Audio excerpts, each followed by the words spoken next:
want some really good investment ideas, okay?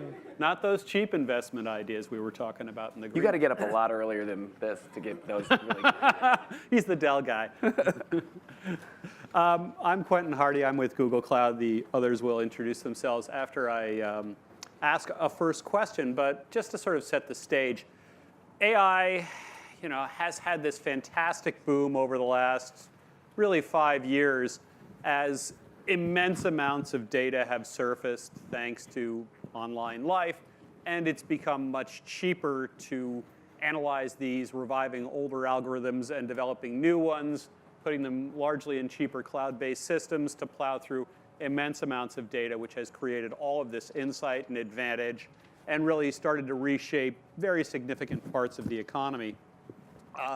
Because it is so fast changing and because it can be applied in so many areas, I thought one of the first things to establish was to get a sense of the market. And I want to do that by having you introduce yourselves and talk about the most successful or interesting investment you've had in the last 6 months, or the one you passed on. Because I think either one says a lot about the market. You passed on it because things have become more specific, or it's too late for that idea, or that idea isn't ready. So just starting from my left, please introduce yourself, talk a bit about your company, and what sort of investment have you made or passed on in the last 6 months? Sure. So thank you. So thanks everyone for coming on in so early. I'm Matt Garratt. I'm the managing partner of Salesforce Ventures, strategic investment arm for Salesforce. We've been investing for about 10 years. We've made over 250 investments. We have offices in London, in Japan, and in the U.S. And it's broadly about building a large ecosystem of partners that build things and connect into Salesforce and augment our overall ecosystem and bringing all that innovation in so that our customers can access through the platform or through App Exchange. Investments that I have passed on, or what are some of the most interesting investments? I think there's still a ton of these companies that you see that are, still a lot of. You're seeing a transition from being more science projects, and AI. People with machine learning capability looking to solve problems. I think you're seeing more and more companies focused on building real applications and building real businesses. In terms of the most interesting, I don't know if I would say the last 6 months, but certainly one of the more interesting investments that we've made is in the space is in a company called Digital Genius that. What they do is, they augment customer service representatives by, looking through looking through all the historical calls and being able to augment a call service representative and help them in a very automated way respond to those calls. What you see, what's interesting about that is not only do they have to understand and train the models for industry-specific applications, but you have to do that and then combine that. What's really hard is being able to integrate into all these legacy enterprise applications. Many of them are on-prem. Some of them are in airline industries and things like that. So you have to be able to build an application, make it useful for the customer service representative, but then have it flow within the overall enterprise. And that's I think what we'll touch on later. Is that's kind of the hard thing. Is like it's not that hard to build to find some of these algorithms, but to be able to get all the data, train it, make it work, and then actually have it work in an enterprise workflow is the challenging aspect. Have a real insight into that specific industry and its habits and patterns. And get it working at scale and integrating, Even if it's going to land and start doing the work other people in the company are doing, it's going to touch a lot of people in the industry and has to cohere with their expectations. That's right. Okay. Daniel? Hi. So I'm Daniel Docter. I'm a managing director at Dell Technologies Capital. So Dell Technologies Capital is the venture capital arm for Dell Technologies. And Dell Technologies is the parent or holding company that's owned by Michael Dell. It's the company that owns all of the operating businesses that you probably have heard of. So it owns a company called Dell. It owns a company called Dell EMC. It owns VMware. It owns RSA Security. It owns SecureWorks. It owns Dell Boomi. It owns Virtustream. It owns VC. So all those companies are operating companies owned under Dell Technologies, and we're the VC arm for Dell Technologies. We're pretty much a traditional early stage venture capital firm. We invest, kind of probably centered around Series A. I think last year we did about 15 new deals with 4 seeds, 8 Series A's, and I think 3 Series B's or later. The way we think about investing is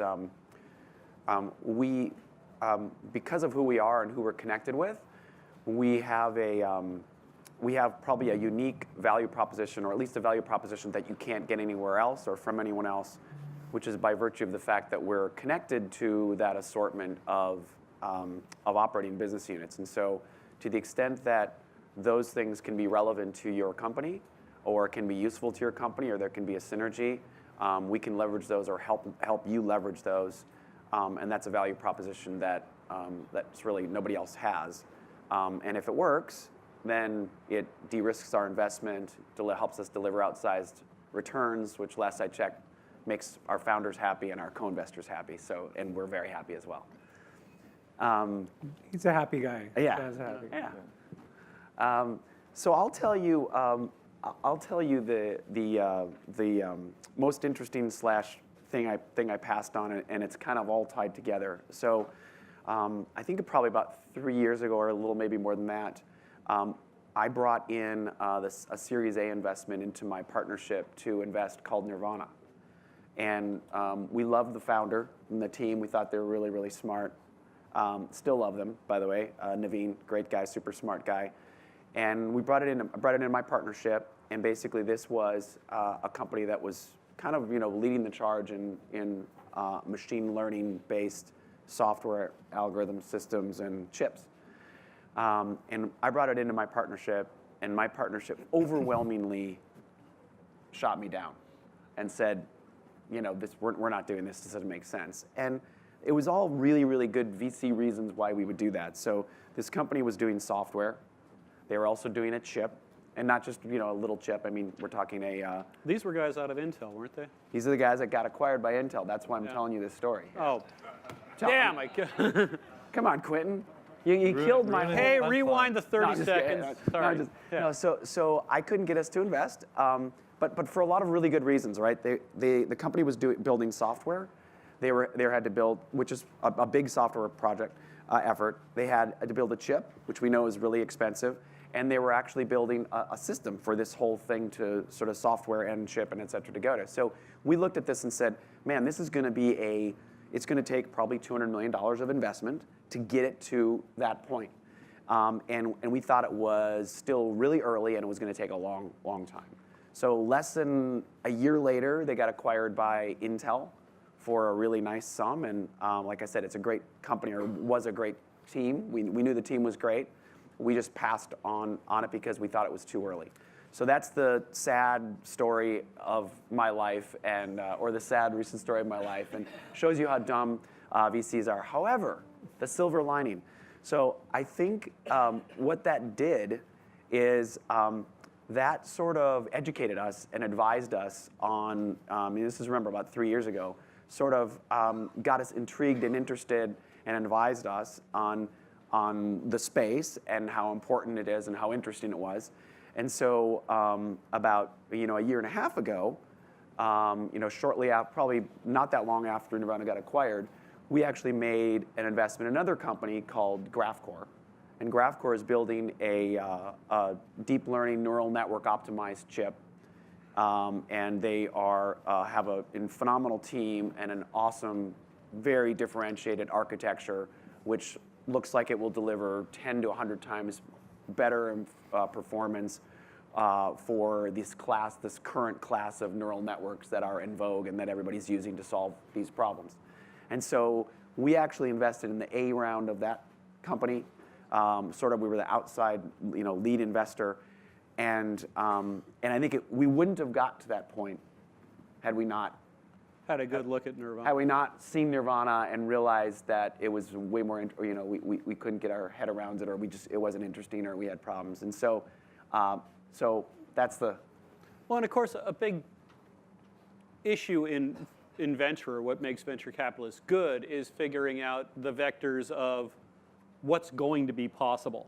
They're working in a space that hasn't been done yet. What's going to be possible? What's going to be a leap of faith? How can I balance the risk and the probability of success on that? And in the case of Nirvana, as I recall, they were making certain assumptions about brain structure to really get to what the outcome was going to be. And there was almost an R&D element inside the investment. Yeah. Whereas what you're saying about GraphCore, which obviously, I haven't looked at the whole proposition, but ML and even deep learning are somewhat known objects with a direct application that could work inside Dell's portfolio. So that may be part of the issue as well. What, you're speaking to what Dell needs. Yeah, that's actually, I would say that's not it at all. Great. Okay. I love being wrong. I'm going to learn. That's exactly. So you're wrong. So not I actually think this is purely about the investment opportunity, and do we think this is an interesting investment? Do we think the company is doing something that's novel and differentiating in a big and interesting market? We definitely didn't get it at the time of Nirvana, so mea culpa. But I think it was going through that process of being wrong that helped us be early, right? So we were early on GraphCore. We were a Series A investor. They now have raised, a Series B and a Series C. Sequoia came in and led the Series C round just like within the last 6 months, at a very, very significant step up in valuation. The company is performing extremely well. So that's, I think we wouldn't have been early. We wouldn't have been the first investors in on GraphCore had it not been for the learning experience of, missing out or just not fully understanding the value proposition when we saw and we brought Nirvana in to invest. And by the way, it's not that we were wrong for sure, but we were wrong. At least we had reasons to be wrong, right? Like we didn't say this is never going to be anything. We were wrong. We said, man, this is going to take a long time. It's early. They're going to have to raise a lot of more money. We might be able to come and look at this again later as an investor. Well, 9 months later, they were off the market. So where you missed was they'd get snapped up. But the timeline probably still accurate, right? The timeline was we were probably right. So now I agree with you because you're making me feel like I'm sort of right. Special moment for me. But you also, like Matt, you look to companies that will be accretive to your sponsoring investor, right? Or do you look generally? Yeah. So here's the way we think about here's the way we think about investing from Dell Technologies Capital. We look at the world and say, can I bring, by virtue of who I am and who I'm connected with, can I bring you a value proposition that you just simply can't get anywhere else? And that value proposition is because of who we are. It's because we're connected to this Dell Technologies, which actually owns a bunch of businesses: Dell, EMC, VMware, et cetera. And so, if our startup companies can partner with any of those, or leverage those channels, or leverage the market access, or leverage the things they have, like a $3 billion OEM business and a $4 billion government overlay business, and a leading software development framework platform called Pivotal Cloud Foundry. If you can leverage any one of those things for your benefit, then I can help you in a way that really no other investor can. So if I turn that around, Quentin, if that actually happens, if that comes to pass, and you get this benefit by being part of Pivotal Cloud Foundry, which is the #1 software development platform across multi-clouds. If you leverage that platform to increase your revenue, customer access, et cetera, Pivotal also gets some benefit for that. Their ecosystem grows, it gets more valuable. They may even derive some revenue or grow their core revenue based on your value proposition to customers. So that is absolutely strategic or relevant to those business units. But that's sort of not, that's the result. Right. That's not the aim or the goal. The aim or the goal is to bring value to our portfolio companies, which by definition is strategic. But both you and Matt are working inside an ecosystem that is stated, Sumant, you're old style. You have no ecosystem. You're just I'm working just in the sitting here market. learning. I'm just like, well, Did how you do I say get old these style guys or to just invest old? in my companies? Because Dan keeps passing on all of mine. So, I'm not smart enough yet. and some of them made money too. So I have a lot of stories about things he passed on. We've known each other for 15 years. It's kind of gone quick.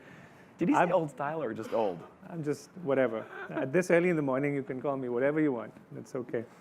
So March Capital, I co-founded it about 5 years ago, is a Southern California venture fund. We have about $500 million under management, 30-some portfolio companies, California primarily, but we also have offices in India and have been investing there. So, I also co-founded an incubator called The Hive, which is purely AI focused. And in that, we've, over the last 6 years or so, built about 25 different companies going after different applications using this new data stack. And I think the words are used loosely. It used to be called big data, and then it became AI, and machine learning is sort of part of that, et cetera, et cetera. Now, I have a different point of view. I kind of think every company now is an AI company. And so, 2000, I'm dating myself, when I started, every company was an internet company. And then 2005 or so, every company was a mobile company. The flavor of the day is AI. Very soon is going to be blockchain or something else, and then it'll be something else. And all of that is very relevant because these new technology stacks, because of the cost curve, because of the new developments around fundamental technologies, allow for applications to compete in the marketplace.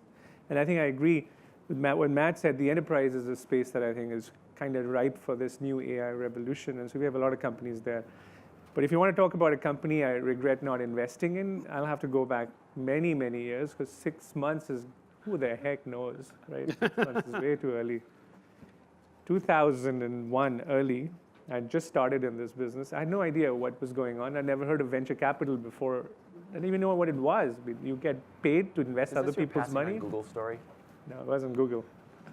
Google we tried to acquire in Overture. Couldn't acquire about $100 million. I was on TV with Sergey Brin in 1999, and there was just no way he was going to beat Alta Vista. Yeah, I know. But we were in Overture, which was a company that they came and saw, and then that's how the whole paid for placement started, ad business started. But anyway, I went, I'd got married in 96. Someone from the Bay Area had come to my wedding in India, and I kind of had one person I knew in the Bay Area, so I went up and saw him. He used to work at Oracle, had started a new company. And he said, look, I know you, you're a friend of mine, I'll let you guys invest, but it's expensive. It's like $100 million pre-money. And $100 million pre-money, everything's dying around us. Markets are crashing. This company is raising money at 100. So I went to my partners and said, it's too expensive, not in our model, and this and that and the other. Didn't invest, I didn't know better. It was fine. I was an associate. It's probably one of the most successful AI companies now. And one of the panelists is part of that company. So it was Mark Benioff and Salesforce. And the sort of lesson there is that Salesforce is an AI company, as is Google, as is Dell. So it's very hard to come here and say, how do you invest in AI? The question really is, which parts of the market are ready for disruption with value propositions that AI can actually help solve? And for us, within the enterprise, any process-driven application is now right for it. Within the industrial space, and that's the one company he did invest in with us, as did Mike back there from GE. So, within the industrial space, AI can add a lot of value. So how do you find people who understand these application areas, can bring the customer problem to the quote-unquote startup so that they can actually build the right product for them? AI is an enabling technology. That's the way I think of it. Well, I think the insight you had initially, to pick up on what you said about every company was an internet company, every company was a mobile company, everybody is an AI company now, is almost a statement reframing Moore's law, which isn't so much about the chip per se, it's about the march of computation wanting to be everywhere and wanting to continuously be stronger and sort of exploit data more thoroughly in as many points as possible. Right. And yeah, blockchain might be inside that If you go back the early 90s, even before that, the algorithms that people use for AI today were invented then. It was called neural networking. Yeah. We used to run these simulations, and machines were bigger than this room, and it would take a week before you saw the result. In some godforsaken code, you had to decipher. And this whole thing got kickstarted because ImageNet was able to just upload all of this stuff onto the cloud and provide Look, a it's central super point exciting, of right? analysis. Super exciting because we kind of when you talk to people outside the world of technology, they're like, oh, isn't this overdone, like overhyped, overdone? And then you say, no, but think about natural language processing and what that's going to unleash over the next decade around voice engagement with technology. Just simple things like that people get, but that's in front of us. So in some ways, that's the opportunity question. What's going to be the abundant or the highly valuable data that starts showing up in the cloud and being able to be analyzed really well? Yep. Yeah, and I mean, I'll answer that. I think to add to that point too, it's if you were building a cloud company, several years ago, you'd have to have your own servers. I think what's interesting now is that we've spent the last few years, for instance, as have other companies, but we've made a bunch of acquisitions to put together what's our Einstein platform, and so I think what's really going to unlock it in the enterprise, it's going to be making it accessible via a platform, so you don't, whereas if you're building a cloud company, you don't need as many DevOps people because and engineers because you can put it on AWS, and I think that's what's really going to unlock. Excuse me? What? GCP. Thank you.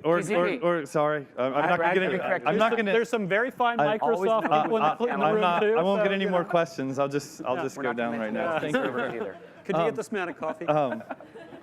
And it's the same thing. We have our Einstein platform. So if you're building applications on top of Force.com, you'll be able to have you aim it at a data set, which gets to your point. You aim it at a data set, just tell it what you're trying to optimize for, and you can build that intelligence in your application. You don't need a team of data scientists. You'll still need some people to do this. And so, but I think that's the interesting part, and that's what's really going to create the inflection point in the curve for more people, sort of democratizing AI for more developers. So I think that's what's exciting. But to your point, it does still come down to the data sets. I think that's where we think we sit in a very unique place in terms of data sets when you think about CRM data, in terms of in why the data sets are so unique. It's the algorithms aren't that unique. It's really engineering problems. It's how do you get the data, how do you clean the data, how do you normalize the data, and how do you have enough of it to train the algorithms to do the things you want and know which algorithm to apply at the right time. I think that's where we have an advantage from the CRM side is, we have this, enormous body of CRM data that we can use to train algorithms. So we think we can make really good, AI capabilities and make it readily available for CRM applications. And so I think that's, to your point, that's, what are the data sets that you're going after? What are the proprietary data sets? And I think that's where we do really well. So this, by the way, creates a challenge for the startup community. And this is exaggerated by the big giant companies that we now have in the internet, whether it's 10 companies or 15 or 20, that have such dominant positions in the pieces of the business that they're in and own that data. So for someone who's coming in from the outside to try and compete with them, it's very difficult. Because it's access to data that defines the success, because your algorithms need to be trained, and the better data, the more data you have, the better your algorithms are. One algorithm versus the other is not the war.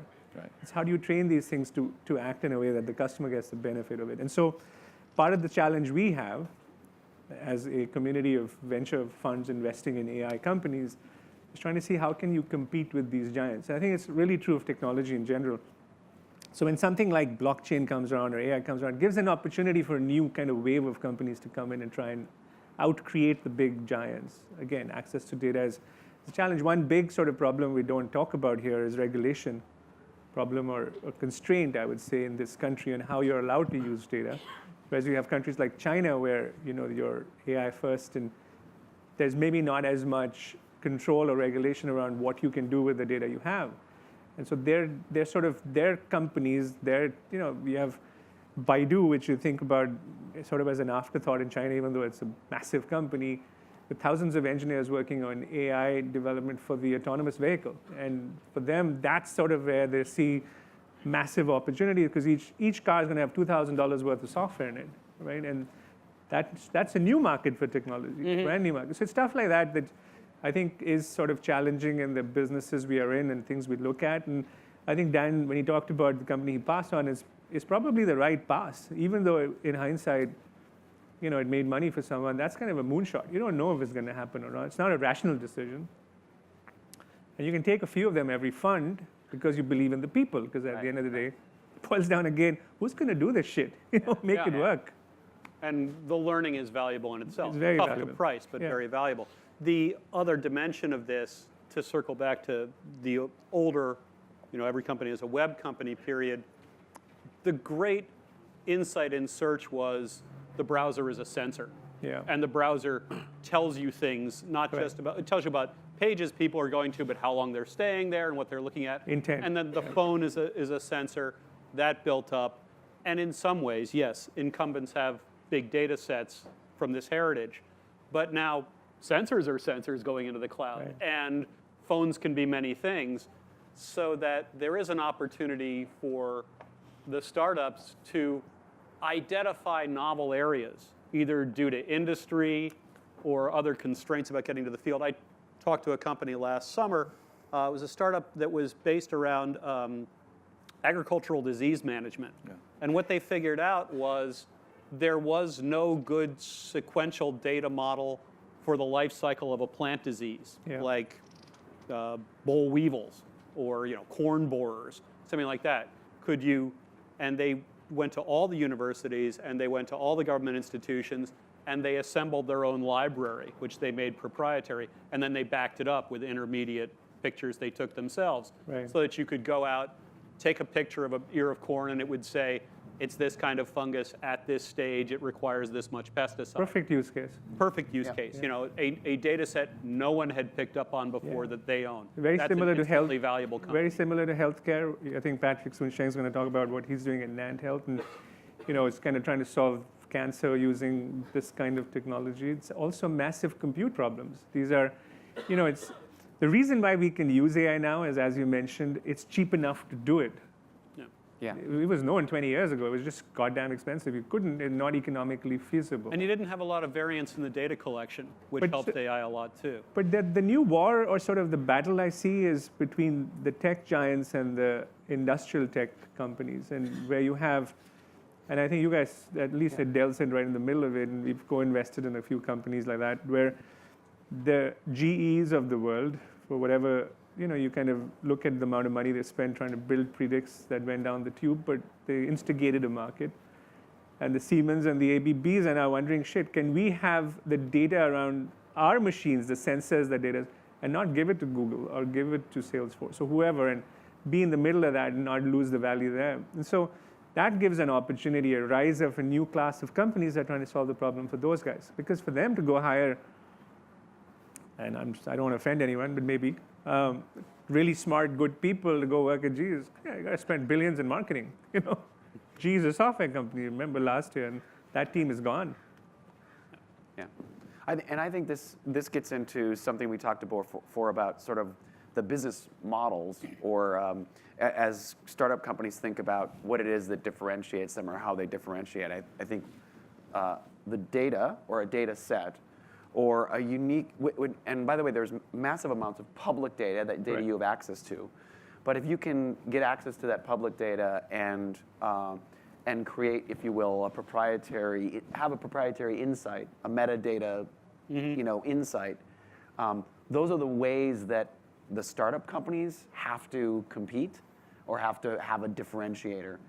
Your example of the agricultural, plant disease is a perfect example of a purely proprietary data set. There's several other companies that are building out, orbital space, planet, satellite data that maybe you only have access to. But combining that, something proprietary with massive amounts of public available data, I think is sort of the other realm of business models that can make sense to sort of have that differentiation. We have a company actually that is an interesting case study for this, and I think the CEO is, and I saw him walk in, but Descartes Labs is a company that's going after the satellite data and most of it's open source. I mean, it's available freely because the satellites were launched by the US government, and that data is available. People just don't know how to clean that data. And then use that data in a cost-effective manner, because storing that amount of data on a public cloud can kill a company's economics, right? And so there's innovation required in how you use data, not just having access, because you can pay for access sometimes. I mean, Orbital was one of their partners, and sometimes they're frenemies, as the way I think of them. But use that data to predict corn yield in the US to kind of 1% accuracy.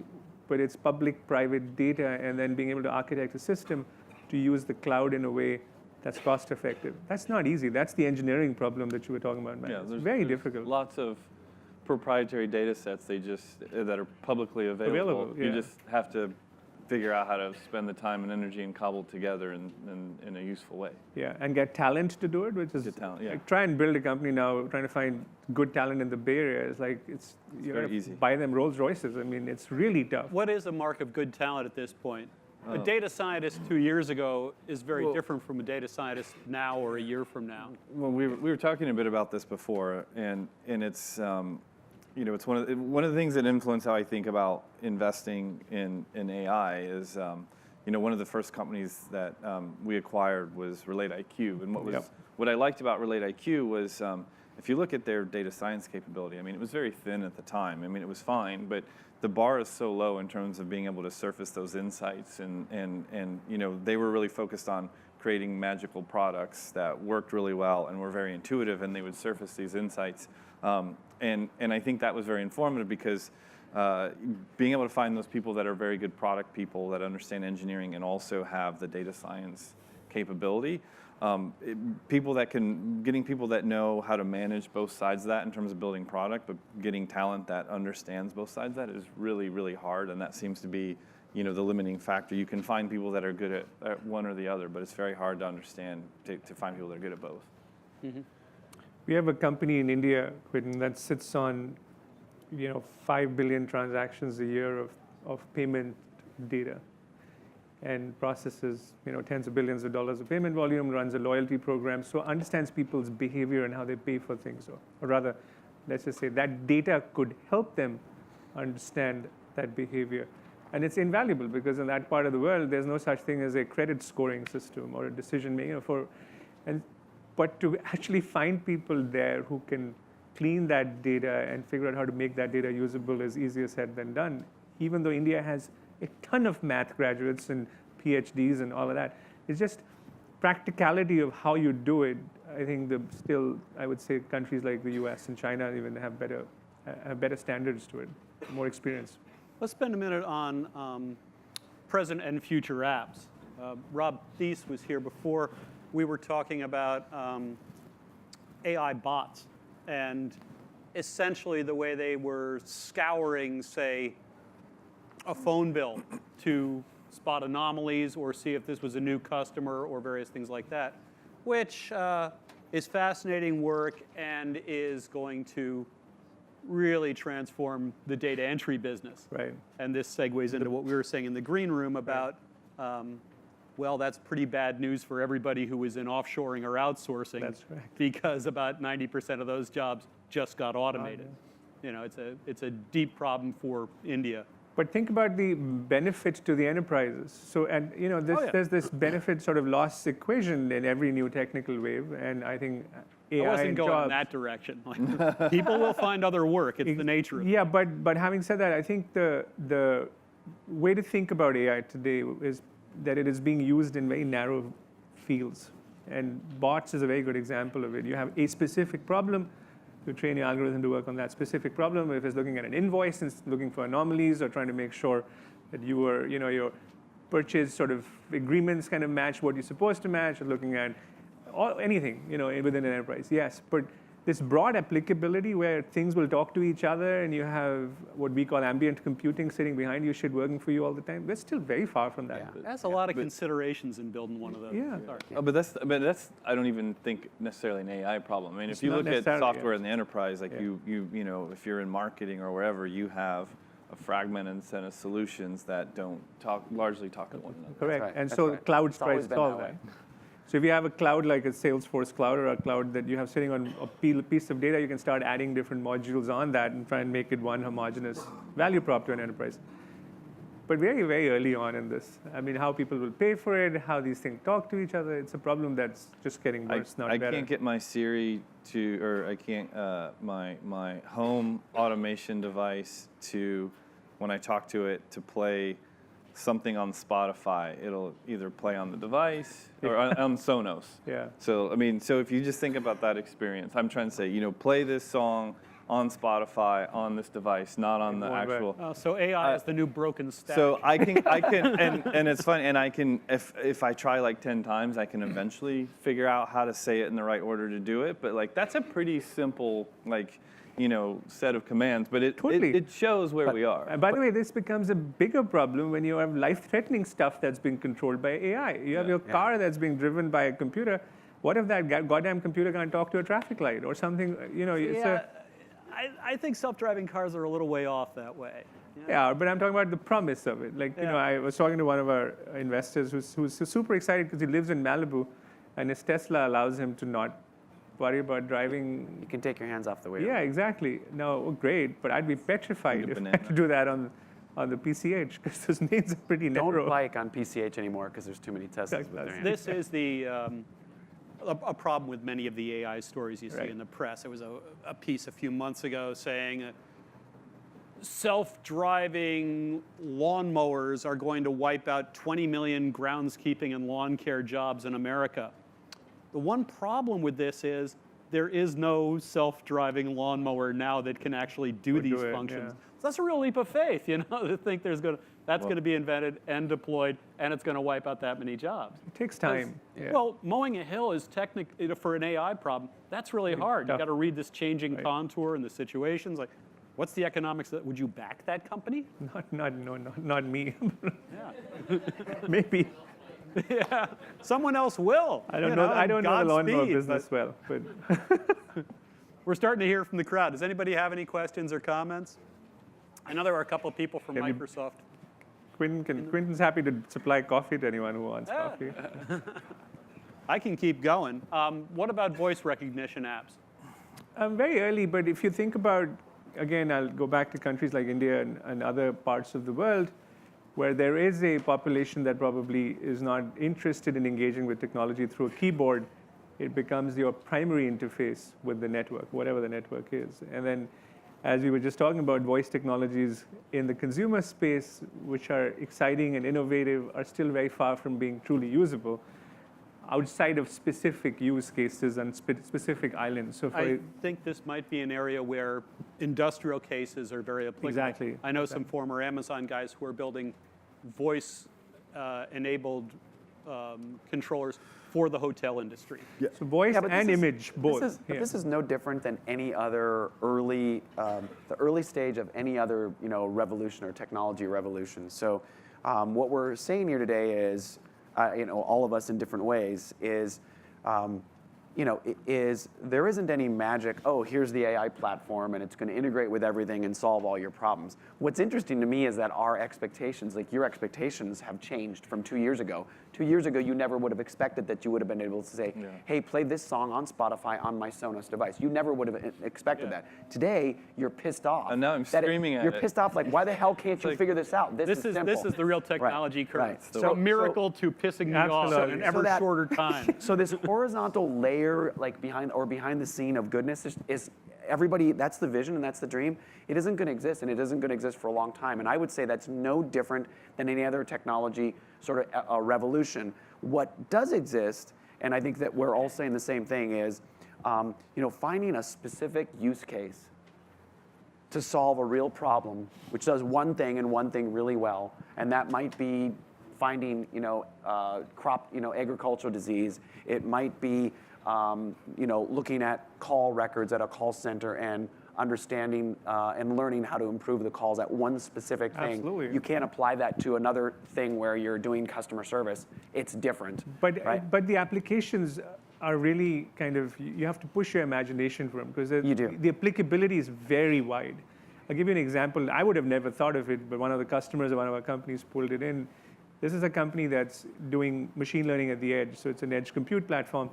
One of the applications is looking at real-time video streams of smoke coming out of an oil rig to make sure that the color of the smoke isn't getting darker, which leads to 1,000 other problems down the road.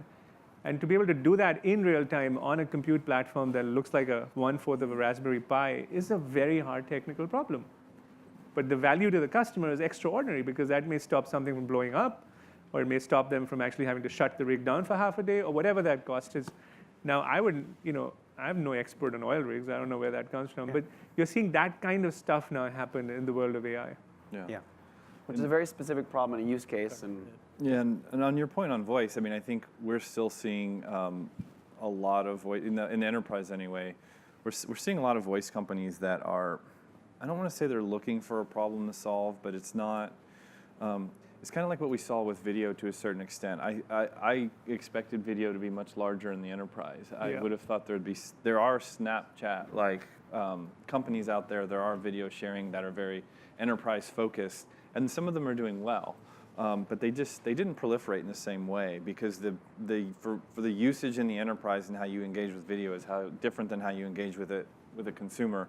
And I think we have debates internally about this, about how is voice going to take over in the enterprise. And I think how you yell at your home voice recognition device and the expectations you have, and how you're going to use it, engage with it is still different than the enterprise. And so we see a lot of use cases for sales, we see a lot of use cases for service, and there's a lot of really smart people that have built good stuff, but they haven't taken off. What I do, though, think is interesting is as you combine a bunch of these services, and you combine voice, and you combine natural language processing, and you combine knowing your personal preferences, that I do think that does start to unlock mobile a lot more in the enterprise, because you are constrained to a very small screen, and putting enterprise applications on that little limited amount of real estate isn't a very good user experience. I would also say that consumer technologies normally lead the enterprise, because what they do is they change the behavior of the workforce to get used to consuming technology in a separate way. This has always been true. Like, I can't imagine someone in their 20s trying to work with Microsoft SharePoint. Like, that's kind of just, in the world of Snapchat, you want me to work on SharePoint? Like, what's going on? So there is, whether that's AI or not, there is an evolution that continually happens within the enterprise. Voice but is we've been interesting. we've been using video as consumers for a long time, and it just hasn't had that. There's no real use case outside of video conferencing or training videos. Mm-hmm. I mean, I haven't seen anything. But I've seen interesting apps that intuitively make sense, where it's like, hey, the best way to update my team is just like record a video, send it to them. That's a training app. Or just a quick update. You're just Communication using video. Newsletters. Yeah. Or like you're going to send a sales pitch and you record it, and for some reason, like it hasn't had that one-to-one. Maybe it's maybe the right product has not been created, because I think things that make sense will happen. Sometimes they just first two generations don't work. Maybe you don't really want to see your colleagues on video. Well, But 6:30 in the morning, Sunday. Maybe. I think 60 that's to 80% partially it, though. I think communication is nonverbal, so there is a high value if you get it There right. is. I think Correct. you do, and I think you don't. I think that's kind of the issue with enterprise versus consumer.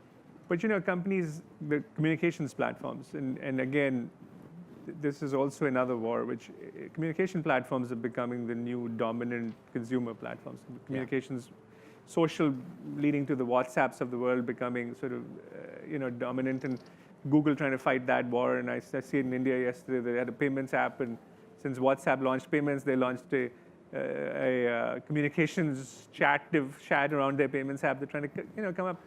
All of those problems, and for them, it's all about collecting data. And when you have that data, and you have to use these probabilistic technologies, because there's just too much data for the old world of deterministic databases. I mean, that's why AI is important, is because you have so much data. You can't really make sense of it without that, right?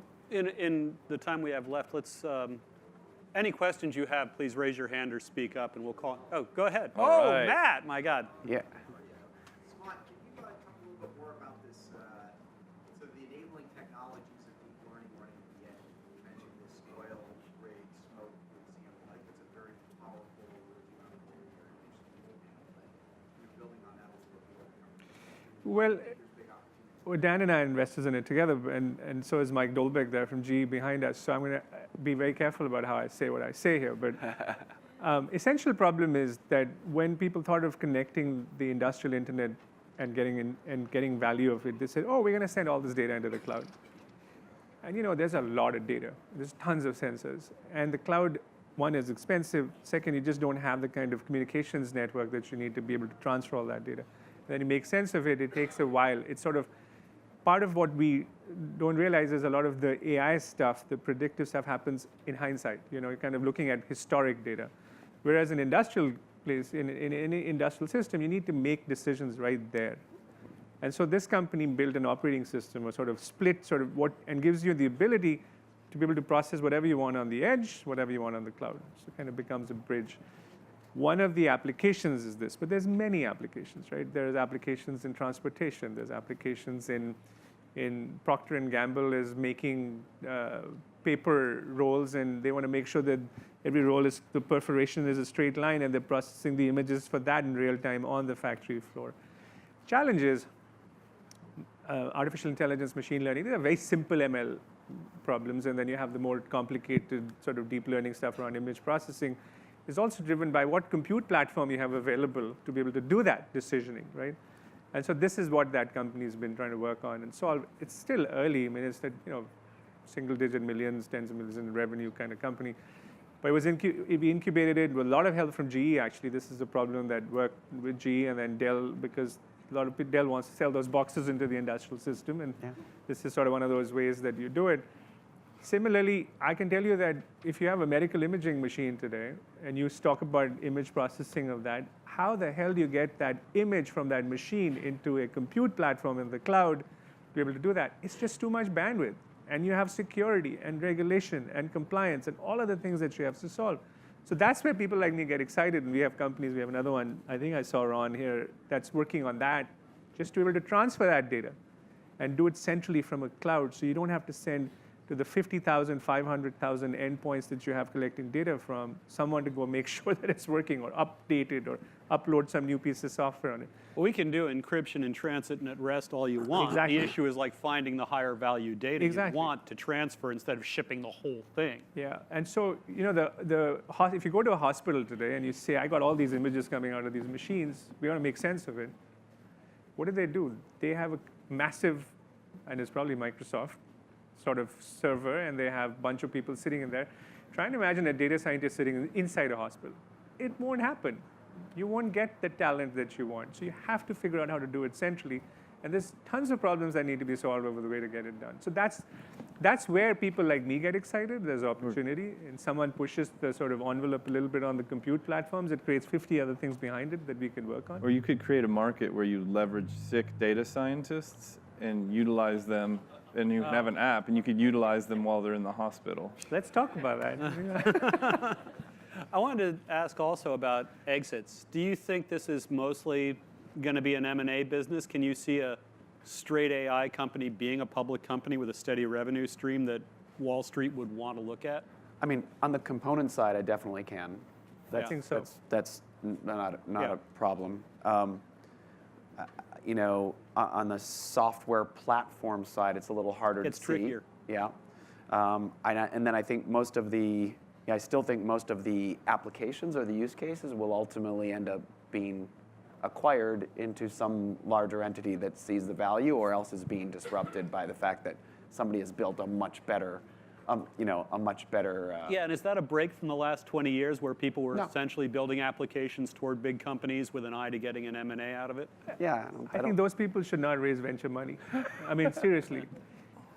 If I ever meet someone who talks about exit path in its pitch, that's the door. I mean, yeah. You want to build a company at the stage and evolution of a company, someone wants to pay you for it, great. But you find that the assumptions you had building your company are not necessarily true, and you want to find an exit, great. But you don't go in there saying, I want to build something for someone to buy. Okay, essentially you get hammered. Hold on. Been a stated rule. So I agree with it, and I know what you're trying to say to people. It's like if you're here to talk. I'm just saying it. Don't talk to me. Oh no, you're saying. So if you're here to talk about an exit, we're not interested in funding you. That's not why we're in this business. We're trying to help build companies. But I think it's really naive to think about. I'm going to take this company public when the reality of it is the market opportunity just isn't big enough. Potential should be there. Yeah, potential should be there for venture money. The kind of money that makes me money, the kind of company that makes me money is the company that's aspiring to be there, and you may fail doing But it. also great companies that go public and last a long time are about a kind of process. Correct. As much as any single product or the single talent. It's a way of seeing and a way of doing things. when the data is continuously uploaded and the algorithms are getting cheaper and better, does this become a little problematic? But that sort of depends on how you define an AI company. Yeah. Because I would say is that every company is going to start, again, Yeah. going back to it, every company is going to have some portion of it being optimized by artificial intelligence. Yeah, I mean, I kind of view it as it's an opportunity for a refresh of the enterprise where AI is one component of it, but you take a lot of these, microservices, you take, voice, you take AI, you take messaging applications. I mean, I think you take things like Slack and you make it an API, and it's how do you bundle these so that it's a much more modern, intuitive, user-friendly enterprise software that connects across multiple applications. So I think it's going to enable, AI will enable a lot of those features and functionality to come together more seamlessly. And I think that'll create a whole host of public companies in the long term, but purely, but it's just going to be embedded in the application. But 95% of the companies we invest in either get acquired or die. It's 5%. I'm making this number up, but somewhere in that range that actually end up going public. But when we start something, that's what you aspire to.